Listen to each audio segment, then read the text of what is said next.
முதல்வர் ஸ்டாலினை சந்தித்ததால் அவரிடம் தான் பெட்டி வாங்கிவிட்டதாக பேசப்படுவதாக குறிப்பிட்ட நாம் தமிழர் கட்சியின் தலைமை ஒருங்கிணைப்பாளர் சீமான், அவர் எனக்கு பெட்டி கொடுத்து விட்டார் என பேசுங்கள் என காட்டமாக கூறியுள்ளார்.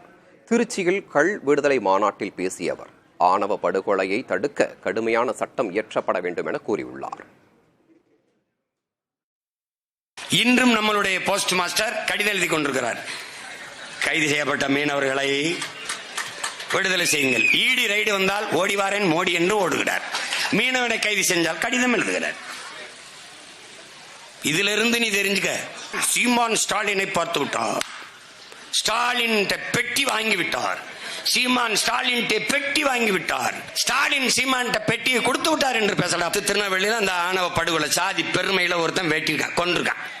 சின்ன பையன் வெட்டி கொண்டிருக்கான். அதை பத்தி யாரா பேசினா பத்தியா பேசுவான பத்தியா பேச மாட்டான். காட்டும் சட்டத்தை இயற்றி சாதிய பெருமைக்கு ஆணவ திமிரிலே நீ கொலை செய்வாய், ஆனால் காட்டும் சட்டம் தண்டனை என்று வச்சுனா பயப்படுவான். எத்தனை கொலை விழுந்திருக்கு உங்க ஆட்சியில் தானே. நான் வந்து அரியணையில உட்கார்ந்த உடனே எங்கேயாவது எவனாவது சாதிக்காக கொலை பண்ணான காட்டுறான், காட்டா பாப்போம்.